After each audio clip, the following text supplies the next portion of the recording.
Hello, everybody. Welcome back to another episode of Brewing with Jim. Good morning, good afternoon, good evening. Hi, everybody. Wherever you may be listening. Here we are. My name is Joseph. I'm the co-host and the question asker. As always, I am joined by Mr. Jim Brewington here in our studio. Morning, Joseph. Good morning. How are you doing today? Oh, I feel good. Excellent. Yeah. We have a question. By the way, I should clarify. This is a show that gets a bunch of questions. That's what we do. On Brewing with Jim, we get audience and listener questions about life or really just about anything. And we just try to provide some insight, some answers, whatever it may be to help our audience out. That's what we do. We've got a question today. We want to acknowledge this up front, by the way. It's very similar to a question that we answered not too long ago. Okay. Episode 79, how do you balance work life and home life? Today's question, how do pastors set boundaries on their time while still fulfilling their duties? So Only a pastor would ask that. right, I think so. Right. This is not going to be from a student. That's Yeah. going to be a pastor who has no balance. That's right, between, yes. So it's a similar question, but we can dive more specifically. The principles are the same, and the principles come from a standard that is in the Mosaic Law, and that is take a day off. That part of the Bible is often disregarded by people. Take a day off. Take a day off is right up there with do not commit adultery and do not murder. That's right. And it's apparently high. Yeah. I am a pastor. I think I was a pastor when I was conceived, and that's not really a joke. God makes pastors. Not every Christian is a pastor, but every Christian is a minister. And we all have responsibilities that are given to us, biblically expressed responsibilities. That's right. Pastors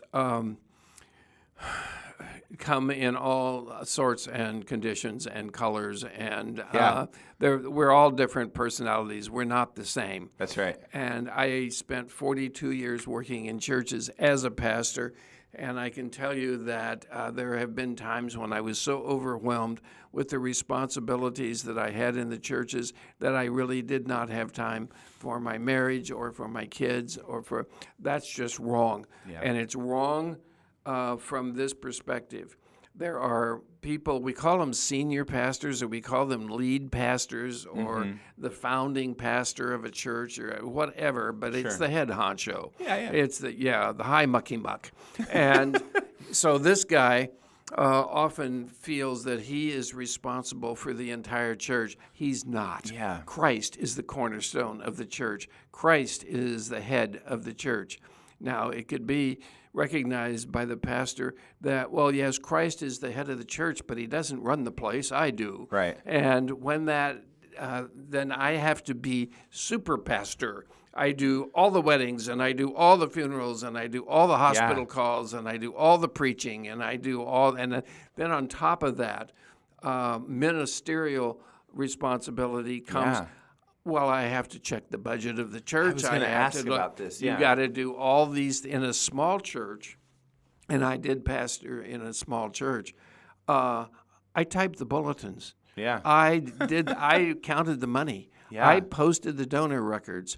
I would and I watched the budget and do all of these things. Well, when did you live? I really didn't. Yeah. And I didn't know. I thought hard work was highly valued. I didn't know that resting is highly valued also, and taking time off.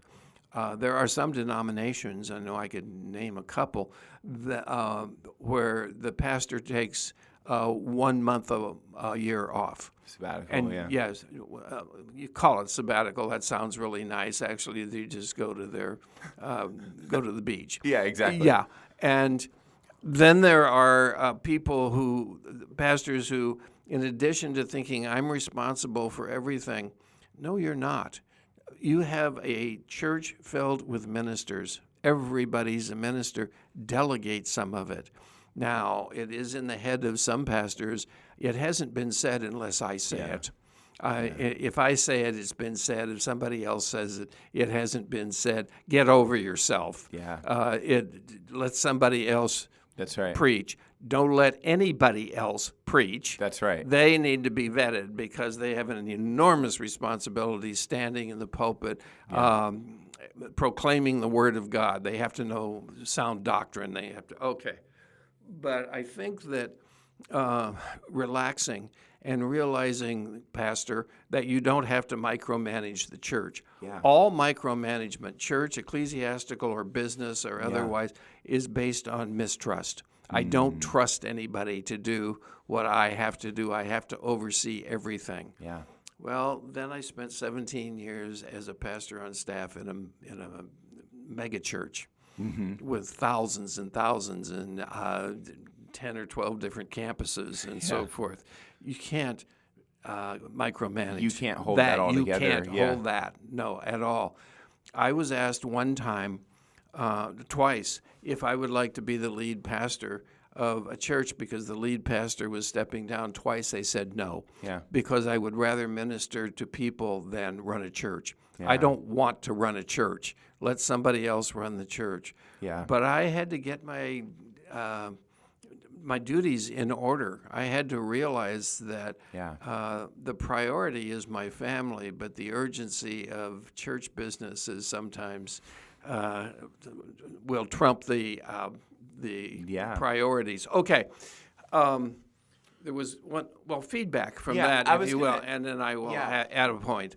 There was at least one question that I had that you answered naturally in there. I was going to ask that about, in smaller churches, wouldn't it be the case that a pastor is doing multiple roles that would otherwise be some kind of executive committee? Exactly. But you mentioned budget, you mentioned maybe operations and maintenance and building. Yeah, it's like that seems indicative of that gives off like small church vibes.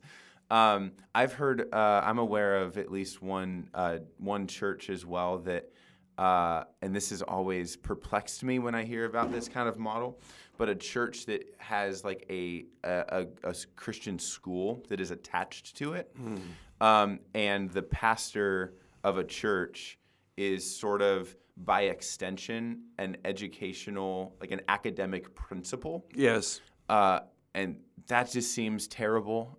Oh, that's stupid. That's just, And it doesn't work. Right. It does not work. I have never seen it work. Yeah. You have to separate them because the decision-making responsibilities there are so numerous that there's no time to really do anything else. Yeah. I'm aware of a situation where a lead pastor called in one of the other pastors and said, in essence, we're going to have to let you go. Mm-hmm. Well, why is that? Well, we have been aware that you're having an affair. I'm not having an affair. What are you talking about? I'm loyal to my wife. I'm not having. No, you're having an affair with your ministry. You're spending more time with your ministry than you are with anything else. You are spending so much time with the Lord's work that you don't have time to spend time with the Lord. With the Lord. And so we're going to give you a time out here. Galatians, by the way, is the substance for this. We're going to give you some time to recover, to rehabilitate, to get your priorities in order. Yeah. And then we will talk again. We want you restored, but you cannot operate this way any longer. Yeah. It just can't be. It's unbiblical. It's sinful. It's there's nothing positive about it. Yeah. So that's a very weird way to open the conversation about a good thing to talk about. I would never open a conversation by saying you're having an affair. It's shocking and it's straightforward and blunt, but that was the purpose. That was the idea. I think there's better ways. To get this guy's attention. I think there's better ways to communicate that, in my opinion. Well, you and I have different personalities in that regard. Sure. We do. I'm the jerk who just says it. But Yeah. But I should be more as you are, because that's softer and more cordial. This is and so hospitable. forth. I would just be direct and, and you like, can- don't bury the lead. Just, Well, I have a you know. military background. You don't have a company commander who just, or the officer of the deck on a ship saying, "Well, now I think. What do you think? Should we go right Sure. standard rudder here, Yeah. or what's the? Let's vote." It doesn't work that way. I know that. Yeah, you just give the order, Yeah. and if you don't follow the fine. order, bad things are going to happen to some you, nod in the and Navy. probably bad things are going to happen to the ship and to the people on it. So Sure. you do what? Well, running a church is kind of like that too. There's a heavy responsibility. Yeah. There are churches who run out of people and run out of money and close the doors. Yeah. What is going on there? Well, it's very difficult. I don't like the way I started to say that. It's unsound to believe that God is going to bless an organization that is in rebellion to His guidelines. We have 3 books in the Bible called the pastoral epistles, 1st and 2nd Timothy and Titus, and those are in there to tell pastors how to run a church, Yeah. how to follow Christ's lead in the church. But there are many pastors, though I believe they have read that, have not ingested that, and Sure. they don't run the church that way. And now you're expecting God to bless this because you're doing it differently than He has written. Yeah, no, absolutely.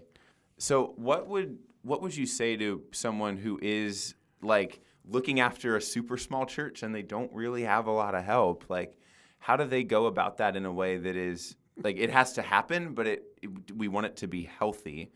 Is there wisdom from those books or from just your experience? I would look back at the beginning of the church, and they were the church meetings were in homes.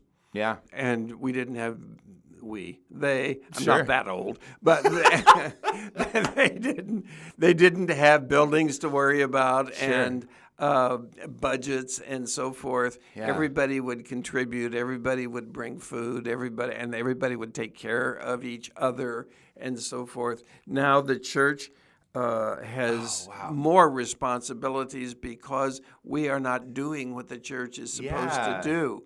And the more the government takes over the overseeing of the welfare of the people, the more the church shrinks away from that responsibility. It was the church that established the hospitals. It was the Christians that established the education system. Yeah. We don't do that anymore. Sure. Now, we do have Christian schools, of course, and we do have, but there are hospitals that have some sort of Christianity in their name, but the government is taking care of health care, or people are striving to make that happen. Sure. The more that outside the church entities have taken the responsibility of caring for the people, the less the church has reached out, and the outreach has now turned inward,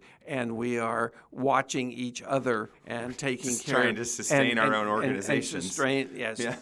And sustain our organizations. And because of that, the personality of the church has completely changed, and I think that's regrettable. There are people, pastors in churches and churches who have outreach, what they call outreach, and they go into the community. But it's good work that they do that. But they're painting fences in elementary schools instead of changing the whole attitude of let's see needs, let's satisfy needs, let's take care of needs. And that doesn't mean that we go into a third world country and build an orphanage building.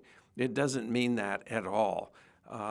Ministry and the outreach into other countries should always be done through a pastor of a local church, because they know the people, they know the problems. We can't go. Right. And then when the rich Christian American goes back home, the credit isn't given to the rich Christian American, it's given to the local church and then right. therefore given to Christ. And but we're not. A lot of people don't minister that way. They go and throw money at a third world problem. And then forget about it. And then forget about it. Yeah. And go home feeling really good about themselves that Yeah. we have done good That work. reminds me of I forget if I've shared this before, but like World Vision as an organization, the schools worked with World Vision before. Yes. They go into really challenging areas and attempt to build up like infrastructure and an economy and healthcare and education and things like that. And they have like a model for doing that. That literally, when they pick a place, when they invest in a place, they're planning on being there for decades. And their process starts with, okay, fundamentally, let's stop anybody from dying, obviously, step one. But number two is like, we are going to establish, like, we're going to appoint people to live here for years, getting to know the area, getting to know the culture before we build anything. I mean, yes, we go in with medics and we make sure that anybody who is about to die doesn't die. But before we start building schools and wells and an economy and a system, we're going to get to know these folks and we're going to build it organically and we are going to build it alongside them, which is why it takes them decades before they might leave a particular place. That requires an attitude change of the pew sitter in the church. Absolutely. Because, I mean, a complete change. Because we want results. We have arguments in churches about the color of the carpet. And what kind of car the pastor is going to drive. What in the world are we thinking about that kind of stuff for when we really have issues that people are dying around us, people are starving? Orange County, where we are, is an affluent, pretty affluent, county. But we have people here who are hungry. In Orange County. Yes. We have people who don't know where their next meal is coming from. They don't have a place to sleep. They don't have, what are we doing bickering about the temperature in the worship center? But we do. We do. Yes. So the attitude needs to completely change, and the inward attitude affects the attitude of the pastors. We're just human beings. We're flawed. We're sinners. We are not at all perfect. And we can be flavored by the kind of attitude that the people in the church have. We have to respond to that, And someone comes up and says, the temperature in here is way too hot. Then we find ourselves mentally concentrating on temperature, colors, music, volume, all of these things. And we shouldn't really have donuts, because they're this healthy and so forth. What on earth are we doing thinking about these things and asking the pastor to think about these things when there are people out there who don't know Christ, who don't know how to love one another, who don't know how to take care of each other? We spend more time teaching people how to ghost your friends than we spend on how to embrace them and forgive them. So that fundamentally, what you've just said, I think ties back to the original question really poignantly. Original question being, how do pastors balance their responsibilities? And so much of what I know pastors have to think about really shouldn't be their responsibilities in the first place. True. Or, like you say, shouldn't be things the church is even concerned about. Right. And that's the busyness. And I would even say this. I would even go this far to say, I really strongly believe that God provides pastors the sustenance to do their work. Yes. Fundamentally. Yes. God might not provide pastors the sustenance to do all the minutia. That's right.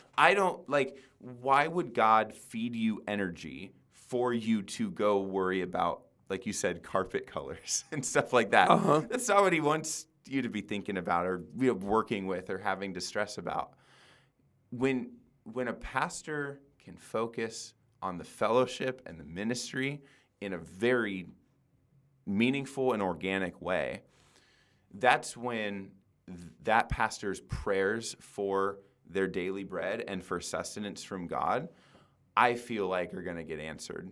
Or, well, that's biblical. Provided, yeah. That Christ shall supply all of your needs according Yes. to your riches and grace. That's exactly right. But the pastor is affected by the complaints and the focuses Right. of the people. And consider the difference of, like, does a very stressed and anxious pastor pray, God help me pick the right carpet? Like, I hope not. I hope not, right? I hope not. Let somebody else pick the carpet, and then people will complain about that. Sure. We need to be teaching people. excuse me. We need to be teaching people what Paul wrote, that I have learned to be content in all situations. Yeah. And that contentment means I don't want more. I don't need to have more. That's right. There's at least, in that example, pastors don't pray about the carpet color, and they shouldn't. There's at least a subconscious understanding that doesn't matter. I would argue just make it conscious and make it verbal and make it apparent. Well, that's why the church has deacons. Yeah. The purpose of the deacon is to take care of the physical plant of the property and the building and so forth. Yeah. Even that responsibility has been distorted by some denominations that put the deacons in charge of the money and in charge of hiring and firing the pastors and so forth. Those churches are just deacon possessed. Yeah, and absolutely. They should not be that way. That the deacons are to take care of all those things, leaving the spiritual matters to the elders of the church. That is explicit and clear in God's word. What has happened to our churches that would reverse that? Yeah. And that's going to cause stress and strain, two different things, on the pastors. And the pastors are going to quit. Yeah. Essentially, they're either going to die early or they're going to quit because I don't want to do this anymore. Yeah. The lead pastor should be the lead shepherd. And there are some lead pastors who are not shepherds. Yeah. They are operators, project managers. Yeah. They are the CEOs of the church. Yeah. But that's so that needs to be changed, and then we wouldn't be answering explicit, detailed questions about how does a pastor balance his ministry with his daily life, with his family, and so forth. Yeah. I could give you, you have to have so many hours doing this, and be sure you get 8 hours rest, and be sure you do. That's not the problem. Yeah. The problem is change what you're doing in here. Follow God's word about pastoral ministry and what it is. That's if you limit yourself to what God says, you'll be plenty busy. Absolutely. But you won't be involved in what you call the minutia. Yeah. It is the minutia of running a church building or a congregation. Yeah. A concluding thought from me, we have this phrase in education, or I don't know if we have this. I've heard this said before. Keep the main thing the main thing. Yes. And it's this idea of when you're developing curriculum, it's very easy for teachers to get lost in activities, worksheets, introductory assignments, bell ringers, and it's like there's a minutia to lesson planning that happens very often. And oftentimes the objective of a lesson, the very thing that you just need to make sure your students are learning, can get lost. So hence the phrase, keep the main thing the main thing.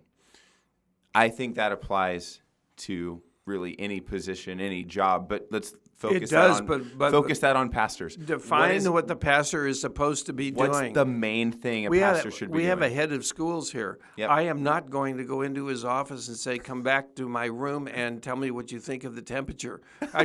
He doesn't have time to do that. Right. That's not his job. Absolutely. No. And so you give that job to somebody else. Is the minutia important? Oh, yeah, the details are important. I watch closely the temperature of the room, the color of the walls so that they are soothing instead of somebody needs to watch that, not the pastor. Yeah, absolutely. Keep the main thing the main thing, y'all. So if a church goer, a member, a pew sitter has a complaint about something, where do they go? They go to the pastor and complain about it. And the pastor has to smile and be meek and mild. And no, go teach the people not to go to the pastor for that. And go to somebody else. Now, have somebody designated to receive those comments, to receive those suggestions. Or receive means listen to, not accept. Okay. I love it. All right. Time for a second segment question. This is our surprise Jim We segment. went long on the first segment. That's okay. Because it was really good. No. Oh, goodness. The second segment we call Surprise Jim. This is a question you don't know ahead of time, just for fun. Jim, the question today, what is something in life, it could be a category of purchases or it could be a specific item that you believe it is worth paying more for the sake of quality or for the sake of experience? What is something you are not only willing, but like that you insist on getting what you pay for in terms of, I'm going to pay extra for this? I'll give you one example. I have no idea. I'll give you one or two examples if it sparks anything. When I see a movie in theaters, I will usually only see them in IMAX because I just want to maximize that experience. Oh, okay. It takes the ticket price from $15 to like $30.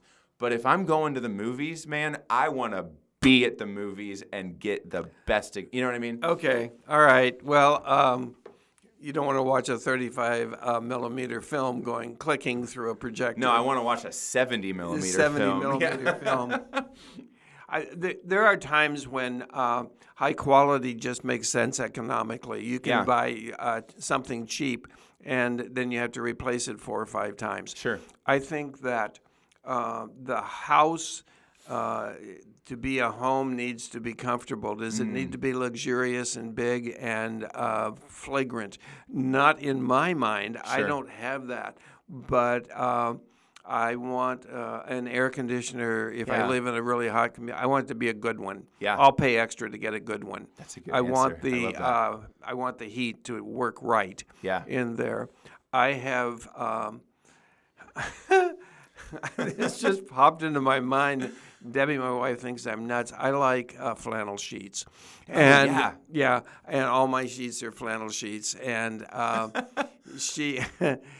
they cost more. Sure. Yeah, I don't care. Yeah. No, I want them. I want those because, and now how do I rationalize that? Well, my rest is important. I have to. Yeah, I have. It's just, they're I have cozy. to be. I can. And some things I can't rationalize, so I have friends who do it for me. Of course. Yeah. So there are now. What about food? The quality of That's a food. good one. Do you buy a high quality junk food? Sure. Or does it have to be a health food? Sure. I don't want to buy a clunker for a car that's unreliable. I don't need the most luxurious car. That's right. But I do need a reliable car and one that's relatively comfortable because of the time I spend in it. Do I have to fly first class? No, I don't have to fly first class. Have I flown first class? Yes. And I didn't buy the ticket. Somebody bought it for me. And I thought when I was flying, well, I will never fly another way. This is perfect. Look at the leg room. Look at these people serving me. Look at this. And the next time I get on an airplane, I'm normal again. Yeah. I'm average again. Like, man. Yeah. So I think in general, it's nice to have quality things, but I want quality things only because I don't have to replace them often. Like when it matters, especially. Yeah. They're good for me. Yeah. That's great. Okay. I love it. All right, let's wrap this thing up. We squeezed that into 5 minutes. It was perfect. This show is called Brewing with Jim. We want to thank you for listening. And as always, we want to invite you, listeners, that if you have a question or if you want to reach out to us for any reason, we have an email address, brewingwithjim@gmail.com. Yes. We check that all the time, and we would love to hear your feedback, your questions, any kinds of, like you said last time, critiques. But Yeah, that's brewingwithjim at gmail.com. Thank you all very much for listening, and we hope you have a good week. Talk to you soon.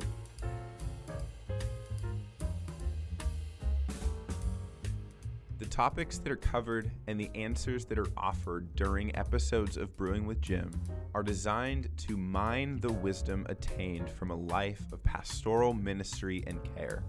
They do not constitute professional or clinical training or expertise in the areas of counseling or mental health. CVCS and its podcast network want to provide a platform for the discipleship of our community. Brewing with Jim is our attempt to foster that environment in a format that is accessible for everyone to participate in. The views, thoughts, and opinions expressed during the show are the speaker's own, and they may or may not represent the views, thoughts, or opinions of Capistrano Valley Christian Schools or its faculty. The material and information presented here is for general information purposes only.